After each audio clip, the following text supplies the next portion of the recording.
Assalamu alaikum. As in previous lecture, we did different examples of functions, and we have seen that how can we pass different parameters to functions, and how can we take different return types of functions in one program. Okay, so in this lecture, I am going to explain that how can we pass arrays or 2D arrays in functions, and how can we use them for different operations. Okay, so first of all हमें पता है कि हमारी first requirement होती है header file को include करवाना, तो मैं करवाती हूँ iostream को include. Okay, then using namespace std, namespace को इंट्रोड्यूस करवाया, हमारा मेन का फंक्शन आ गया. ओके, सो जब हम बात कर रहे हैं फंक्शंस की, तो हम ने दो मेथड्स देखे थे. फर्स्ट ये था कि किस तरह से हम अगर फंक्शंस को, यूजर डिफाइंड फंक्शंस को मेन के फंक्शन से पहले रखते हैं तो हमें कोई भी प्रोटोटाइप डिफाइन करने की ज़रूरत नहीं होती. ठीक है, बट सेकंड मेथड जो हमने पढ़ा था वो हम मोस्टली यूज़ कर रहे होते हैं. उसमें ये होता है कि हम स्टार्ट में ही डिस्प्ले करवा देते हैं कि जितने भी हमने फंक्शंस बनाने हैं अपने प्रोग्राम में, उनकी प्रोटोटाइप हम यहीं पे मेन से पहले डिक्लेयर कर देते हैं. ओके, सो हमने एक फंक्शन बनाना है सिंपल. अभी मैं उसकी जो रिटर्न टाइप है वो वॉइड रखूंगी, क्योंकि उस फंक्शन ने कुछ भी रिटर्न नहीं करना. ठीक है, और मैं फंक्शन का नेम कुछ भी रख सकती हूँ. तो सो मैंने सिंपल डिस्प्ले का नेम रखा, ठीक है, और टर्मिनेटर लगा दिया. अब हमने करना ये है, इस लेक्चर में हमने ये देखना है कि किस तरह से हम एरेज को पास करते हैं फंक्शन में. सो यहाँ पे अगर मैं सिर्फ लिख देती हूँ इंट, तो हम देखेंगे कि क्या जिस तरह से हम करते थे वेरिएबल को pass as a parameter, simple variables को, तो हम इसी तरह से डाटा टाइप लिखते थे और हमारी मर्जी होती थी कि हम यहाँ पे वेरिएबल नेम देते हैं या नहीं देते. ठीक है, बट अब हम बात कर रहे हैं एरेज की, तो एरेज के लिए हम इसको रन करके देखेंगे कि क्या यहाँ पे कोई एरर आता है या नहीं, और अगर आता है तो उसको हमने कैसे चेंज करना है यहाँ पे सिंटैक्स. ठीक है, तो अभी हम सिंपल वैसे ही अभी मैंने लिखा कि जिस तरह से हम सिंपल एक वेरिएबल को पास करते हैं एज अ पैरामीटर. सो मैंने एक इंटीजर टाइप की एरे ले ली, उसका साइज मैंने रखा 5. ठीक है, मैं इसको यूजर से भी ले सकती हूँ इसमें वैल्यूज, और मैं खुद से भी इनिशियलाइज करवा सकती हूँ. सो यूजर से हम कहते हैं कि हमें एंटर करके दे 5 elements of array. Okay, integer type की एरे है, हम यूजर से वैल्यूज ले लेंगे और हम कहते हैं कि सी इन करवा दें एरे ऑफ आई क्या है कि हमने यहाँ पे लूप लगाना होगा. लूप के बगैर हम इनपुट नहीं ले सकते. क्यों? क्योंकि हमने इंडेक्सेस में मूव करना है 1 by 1, 0 से लेके 4 तक, जितना एरे का साइज है. ठीक है, तो int i is equal to 0 रखा. ये बात अब आपको याद हो जानी चाहिए कि किस तरह से हम एरेज के लिए लूप लगाते हैं. ठीक है, सीन करवा ली वैल्यूज हमने पूरी एरे में. अब हमने क्या करना है, फंक्शन में पास करनी है एरेज की वैल्यूज. अच्छा, यहाँ पे हम कर्ली ब्रैकेट्स लगाएं या ना लगाएं कोई फर्क नहीं पड़ेगा. क्यों? क्योंकि सिर्फ और सिर्फ एक ही स्टेटमेंट लूप की बॉडी के अंदर आ रही है. ओके, सो अब हम ये करते हैं कि हम फंक्शन को कॉल करते हैं, डिस्प्ले के फंक्शन को. अच्छा, ये बात आपने याद रखनी है कि जब भी हमने अरे को पास करना है तो हम सिर्फ और सिर्फ अरे का नेम पास करते हैं. ओके, तो मैंने यहाँ पे अरे का नेम पास किया और हमारा ये मेन का फंक्शन कंप्लीट हो गया.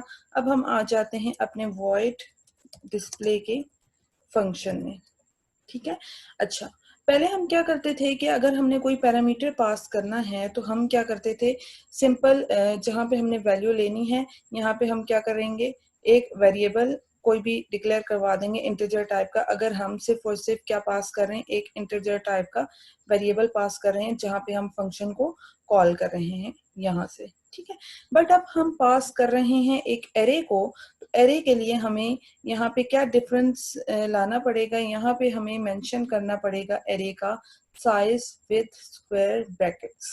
ठीक है, कितना साइज है हमारे पास, 1D एरे है. 1D एरे में हमने साइज रखा हुआ है 5, तो हम मेंशन करेंगे यहाँ पे सबसे पहले साइज, और टाइप क्या है एरे की, इंटीजर है, तो मैंने भी इंटीजर रखी. ठीक है, ए मैं एरे का नाम रख देती हूँ और मैं कहती हूँ कि साइज इसका क्या है, 5 है. ठीक हो गया. अच्छा, अब हम डिस्प्ले का फंक्शन बना रहे हैं, तो इसमें सिंपल हम ये करते हैं कि हमारी जो एरे की वैल्यूज हैं जो कि अब कॉपी हो रही होंगी ए एरे में, तो ए वाली जो एरे है उसकी वैल्यूज को मैं सिंपली यहाँ पे डिस्प्ले करवा देती हूँ। ठीक है, तो मैं कहती हूँ कि सी आउट हमने करवाना है एरे के एलिमेंट्स को। इससे पहले मैं एंडल यूज कर लेती हूँ। ठीक है, एरे एलिमेंट्स, ओके, उसके बाद एंडल यूज किया। क्या होंगे, उसी तरह से हमें लूप लगाना पड़ेगा। ठीक है, 0 से लेके 4 तक, क्योंकि हम क्या कर रहे हैं, इंडेक्सेस की वैल्यूज को प्रिंट करवाने लगे हैं। आई लेस देन 5, आई प्लस प्लस। ओके, यहाँ पे हम क्या करवा देते हैं, सी आउट करवा देते हैं एरे की वैल्यूज को विथ स्पेसेस। ए एरे का नाम है आई, ये हमने काम कर लिया। ठीक है, तो अब हमारे पास क्या होगा, 5 एलिमेंट्स प्रिंट होकर आ जाएंगे। अब इस प्रोग्राम को एग्जीक्यूट करके देखते हैं और देखते हैं कि क्या इसमें कोई मिस्टेक आ रही है या नहीं आ रही। ओके, फंक्शन टू के नेम से रख दिया।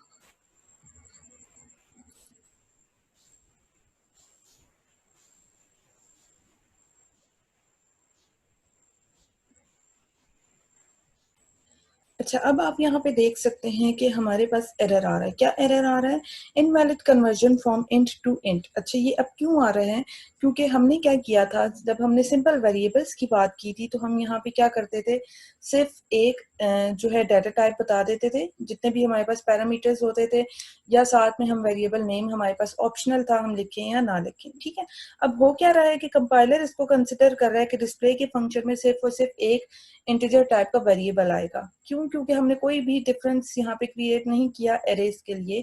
तो अब हम यहाँ पे क्या करेंगे, एक एरे का वेरिएबल बना लेते हैं, उसका साइज हम कुछ भी रख सकते हैं। यहाँ पे अगर मैं ब्लैंक ब्रैकेट्स छोड़ देती हूँ तो इसको एग्जीक्यूट करके देखते हैं कि क्या वो एरर रिमूव हुआ है या नहीं हुआ। आप देख सकते हैं कि एरर रिमूव हो चुका है। ठीक है, इसका मतलब ये है कि जहाँ पे हमने सिर्फ और सिर्फ डाटा टाइप दी थी, अब वहाँ पे हमें एक एरे का वेरिएबल भी लेना पड़ेगा। ठीक है, उसी नेम से जो हमने फंक्शन की डेफिनेशन में लेना है। सेकंड, हमें साथ में एरे की ब्रैकेट्स भी लगानी पड़ेंगी, बेशक आप उसमें साइज को मेंशन ना करें। ठीक है, सो हम यहाँ पे 5 एलिमेंट्स एंटर करते हैं और देखते हैं आउटपुट हमारी क्या आती है। ये देखें, एरे एलिमेंट्स हमारे पास प्रिंट होकर आ गए हैं। दैट मीन्स कि एक फंक्शन से हमने सिर्फ एरे का नेम पास किया और जहां पे हम उसको गेट कर रहे हैं वहां पे हमने एक एरे लेनी है। ठीक है, उसी टाइप की जिस टाइप की हमने एरे को पास किया होगा। सेकेंडली, हमने जहां पे प्रोटोटाइप डिफाइन करनी है वहां पे हमने लाजमी एरे का एक वेरिएबल डिक्लेयर करवाना है विथ स्क्वायर ब्रैकेट्स। ठीक है, बेशक आप वहां पे साइज मेंशन करें या ना करें। इसको सॉल्व करने का एक और भी मेथड है जो कि मैं आपको बताती हूँ कि वो क्या है। वो ये है कि आपने जहाँ पे एरे का वेरिएबल लिखा, यहाँ पे आप सिंपल अगर ये भी लिख देंगे ना, स्टार, ठीक है, ए। अब इसका मतलब ये है कि हमारे पास हो क्या रहा होता है, जिस टाइम पे हम एरे को पास करते हैं, एरे का हमेशा स्टार्टिंग एड्रेस कहाँ का होगा, जो 0 इंडेक्स पे वैल्यू पड़ी हुई है उसका जो भी एड्रेस होगा वो यहाँ पे इसके पास आ जाता है। और इसके थ्रू हम क्या करते हैं, पूरी की पूरी एरे में ट्रेवर्स कर लेते हैं। ठीक है, तो अगर मैं स्टार ए लगा दूंगी तो स्टार हमें पता है कि पॉइंटर्स के लिए यूज हो रहा होता है, ये अलग से टॉपिक है, इसको मैं पूरा एक्सप्लेन करूंगी आगे जाके। तो स्टार अगर हम लगा देते हैं, दैट मीन्स के पॉइंटर टाइप का एक वेरिएबल है जो कि क्या गेट कर रहा है, इस एरे का एड्रेस गेट कर रहा है। ठीक है, स्टार्टिंग एड्रेस हमारे पास आ गया तो हम आगे खुद से मूव कर जाते हैं एरे में 0 से लेके 4 तक और हमारे पास वैल्यूज प्रिंट होकर आ जाएंगी। सो आपकी मर्जी है कि आप यहाँ पे स्टार ए लगाते हैं या आप यहाँ पे एक एरे का वेरिएबल डिक्लेयर कर देते हैं। ओके, और नेम हमारे पास यही होगा जो हमने यहाँ पे एरे का लिखा हुआ है। तो ये सिंपलेस्ट वे था जिसके थ्रू हम क्या करते हैं कि एरेज को पास कर सकते हैं किसी भी फंक्शन में। देन आप इस फंक्शन में आके, जैसे डिस्प्ले में मैंने पास किया, आप सॉर्टिंग का फंक्शन बना लें, उसमें जाके पूरी एरे को सॉर्ट कर दें। ठीक है, इसी तरह अब हम देखते हैं इसमें थोड़ा सा चेंज करके कि क्या हम रिटर्न भी करवा सकते हैं फंक्शन से एरे को या नहीं करवा सकते। तो मैं थोड़ा सा चेंज करती हूँ इस प्रोग्राम को और फिर आपको बताती हूँ कि हमने कैसे रिटर्न करवानी है वैल्यूज। अब देखें, डिस्प्ले के फंक्शन में हमने क्या किया था, वॉइड रखी थी टाइप। अब हम कहते हैं कि ये टाइप होगी इंटीजर। ओके, सो यहाँ पे भी मैंने थोड़ा सा चेंज किया, इंटीजर कर दिया। देन हमारे पास उसी तरह से वैल्यूज प्रिंट हो रही हैं। अब हमने क्या करवाना है, ऑब्वियसली इंटीजर जब हमने रिटर्न टाइप रखी, दैट मीन्स यहाँ पे लाजमी सी बात है कि रिटर्न होके क्या आएगी, कोई ना कोई रिटर्न की स्टेटमेंट आएगी। और हमने क्या रिटर्न करना है, यहाँ पे हम एक अरे का, अगर ए का वेरिएबल रिटर्न कर देते हैं और फिर एग्जीक्यूट करके देखते हैं इसे। थोड़ा सा चेंज यहाँ पे भी मैं कर देती हूँ कि जहाँ पे हमने डिस्प्ले के फंक्शन को कॉल किया हुआ है, सो अगर हमने यहाँ पे सी आउट करवानी है वैल्यूज, तो हम क्या करेंगे, एक ही एरे की वैल्यूज को दोबारा से हमने यहाँ पे प्रिंट करवाना है। तो यहाँ पे लेफ्ट साइड पे हमारे पास क्या होना चाहिए, एक अगेन कोई वेरिएबल होना चाहिए जो इस एरे को गेट करेगा। ठीक है, अब हमें ये करना पड़ेगा कि हमें डिस्प्ले फंक्शन से पहले एक स्टार लगाना पड़ेगा। ठीक है, ताकि कंपाइलर को आइडिया हो जाए कि इसने एक पॉइंटर मींस एड्रेस जो है वो रिटर्न करवाना है। किसका एड्रेस, ये जो हम अरे ए पास करेंगे इसका स्टार्टिंग एड्रेस हमें रिटर्न करवाना होगा। ठीक है, तो यहाँ पे ऑब्वियसली हमारे पास एड्रेस, स्टार्टिंग एड्रेस रिटर्न होकर आएगा, तो लेफ्ट साइड पे हमें वही वेरिएबल चाहिए होता है जिस जो हमें रिजल्ट जिस टाइप का रिटर्न होके मिल रहा होता है। ठीक है, तो हमें एक एड्रेस मिल रहा है, तो ऑब्वियस सी बात है कि यहाँ पे हमें एक पॉइंटर चाहिए होगा जो कि उस एड्रेस को, स्टार्टिंग एड्रेस को गेट करेगा। किसके स्टार्टिंग एड्रेस को, इस एरे के स्टार्टिंग एड्रेस को। ओके, सो अब हमें ये करना पड़ेगा कि हमने सिंपल ये देखना है कि P के पास एड्रेस आ गया एरे A का स्टार्टिंग एड्रेस, तो अब हम उसके थ्रू ट्रैवर्स करेंगे पूरी एरे में। ठीक है, और हम वही वैल्यूज दोबारा से इस मेन के फंक्शन में प्रिंट करवा के देखते हैं। तो यहाँ पे हमें लूप लगाना पड़ेगा। ठीक है, वैसे ही फॉर का i is equal to 0, i less than 5, i plus plus. ठीक है, यहाँ पे आके हम सी आउट करवा देंगे किसकी वैल्यूज, मैं सबसे पहले एंडल करवा देती हूँ। ठीक है, ताकि नेक्स्ट लाइन हो जाए और आपको आइडिया हो जाए कि हमारी आउटपुट कौन सी वाली आ रही है। Okay, so values in main function,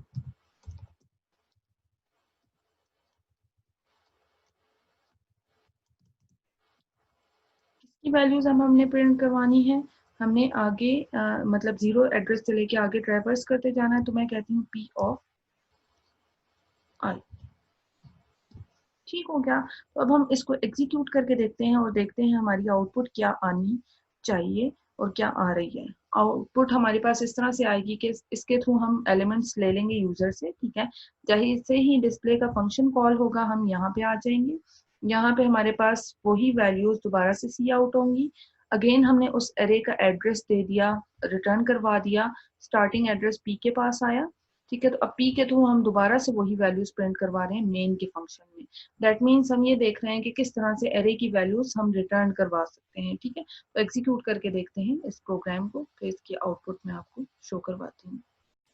सो ये प्रोग्राम की आउटपुट आपको नजर आ रही होगी। एंटर 5 एलिमेंट्स मांग रहा है। ठीक है, मैंने एलिमेंट्स एंटर कर दिए 5। अब देखिए, एरे एलिमेंट्स जो कि डिस्प्ले के फंक्शन से आ रहे हैं वो हमारे पास वही एलिमेंट्स आगे प्रिंट होकर। ठीक है, अब हमने मेन के फंक्शन में 1 बाय 1 जब वैल्यूज प्रिंट की, तो ये हमारे पास अगेन वही वैल्यूज आ रही हैं जो कि लूप हमने लगाया था मेन के फंक्शन में। दैट मीन्स कि हमारे पास वही एरे रिटर्न होकर चली गई है मेन के फंक्शन में और वही वैल्यूज हमें प्रिंट करके दोबारा से मिल रही हैं। ठीक है, ये वाली स्टेटमेंट बार बार जो प्रिंट हो रही है, इसको अगर आप बार बार प्रिंट नहीं करवाना चाहते तो हम इसे क्या करेंगे, लूप से बाहर लिख देंगे ताकि ये एक ही दफा प्रिंट हो और हमारे पास ये वैल्यूज प्रिंट होकर आ जाएंगी। तो ये सिंपल सा प्रोग्राम था जिसमें हमने क्या किया कि ये देखा किस तरह से हम एरे को पास करते हैं एज अ पैरामीटर किसी भी दूसरे फंक्शन में और किस तरह से हम रिटर्न करवा सकते हैं वैल्यूज को।